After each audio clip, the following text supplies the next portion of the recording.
Bismillahirrahmanirrahim. Assalamualaikum warahmatullahi wabarakatuh.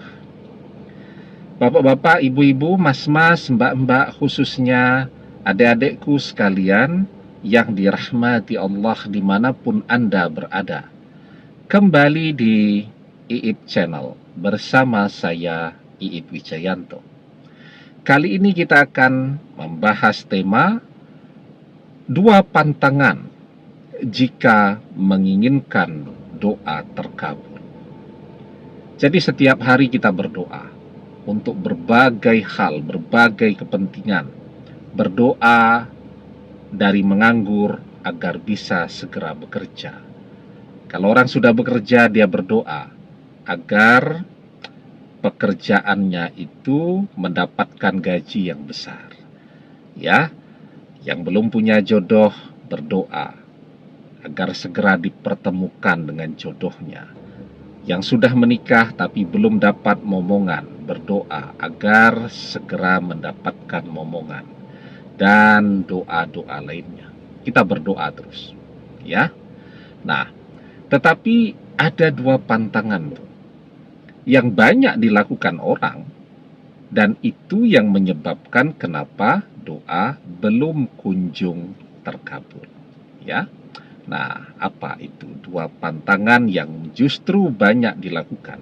Kita ini kan ya banyak yang punya pantangan juga ya, misal pantangan makanan.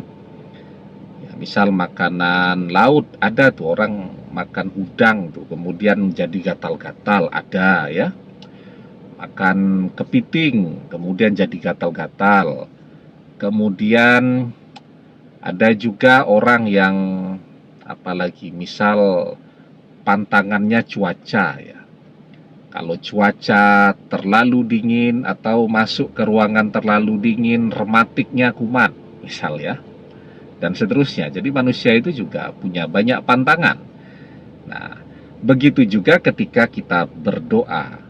Ada hal-hal yang sebenarnya jadi pantangan, tapi kita lakukan.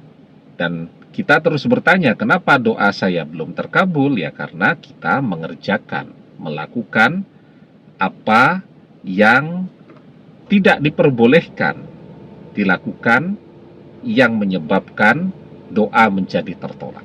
Ya, nah, apa dua pantangan itu? Yang pertama, ya, kita berdoa, tetapi kita sendiri tidak percaya diri. Kita sendiri ragu-ragu. Kita ragu. Apa iya doa saya ini bisa terkabul?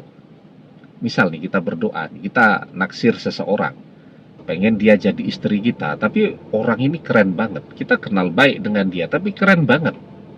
Ya.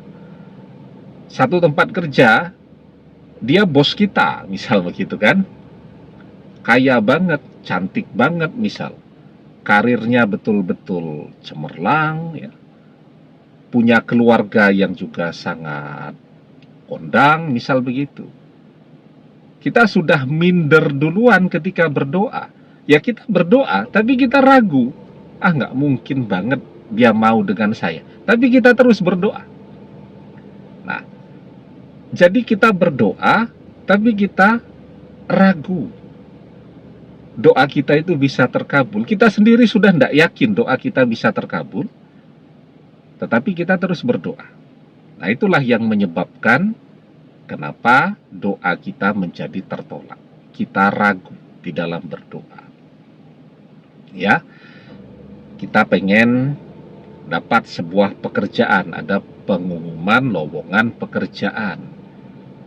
Kita sudah minder duluan karena melihat, aduh saingannya lulusan perguruan tinggi dari luar negeri, dari sana, dari sini, dan seterusnya. Kita sudah tidak percaya diri, tapi kita berdoa. Apa hasilnya? Ya kita tidak keterima bekerja di sana. Karena ketika kita berdoa, kita sendiri sudah ragu. Dan keraguan itulah yang menyebabkan tertolaknya doa kita. Keraguan. Ya. Nah, jadi pantangannya apa yang pertama? Pantangannya adalah ragu ketika berdoa.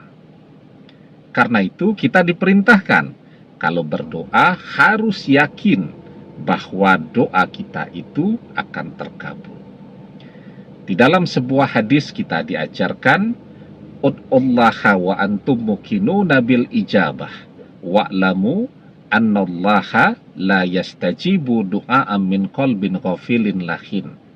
Berdoalah dalam keadaan yakin bahwa doa terkabul, dan ketahuilah sesungguhnya Allah tidak mengabulkan doa dari hati yang lalai lagi berpaling. Ya, jadi tidak boleh itu berdoa dengan ragu-ragu. Ya, berdoa, apalagi berdoa tetapi pikirannya ke sana kemari.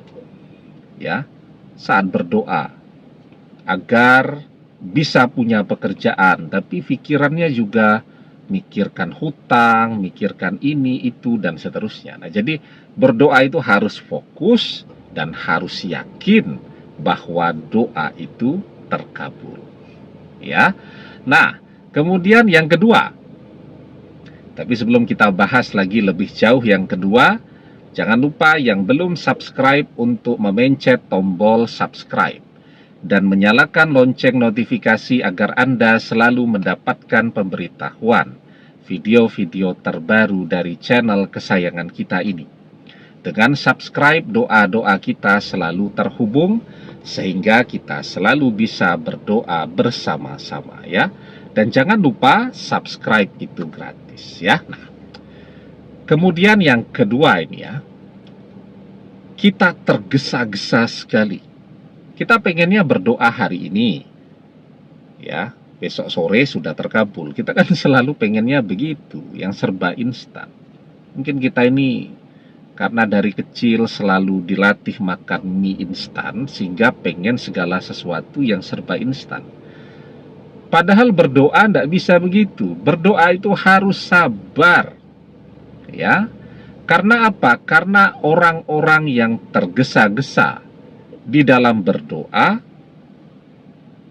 tergesa-gesa, itu adalah sebab tertolaknya doa, tergesa-gesa.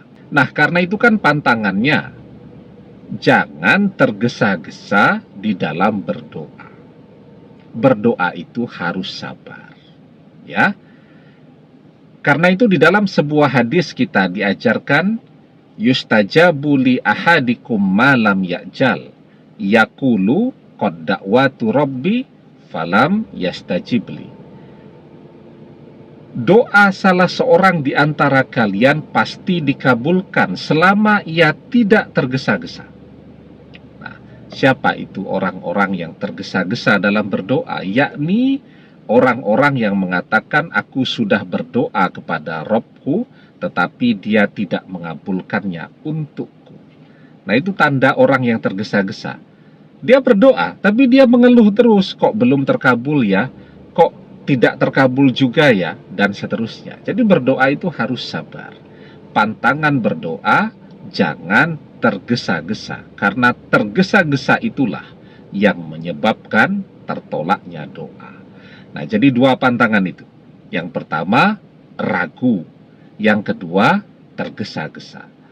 Kalau kita bisa menghilangkan dua hal ini dari diri kita saat kita berdoa, kita tidak ragu, kita yakin doa kita terkabul, ya, kita tidak tergesa-gesa, kita bisa sabar dalam berdoa. Maka insya Allah apapun yang menjadi doa kita akan terkabul. Demikian, semoga bermanfaat. Wallahu a'lam bissawab, billahi taufik wal hidayah. Assalamualaikum warahmatullahi wabarakatuh.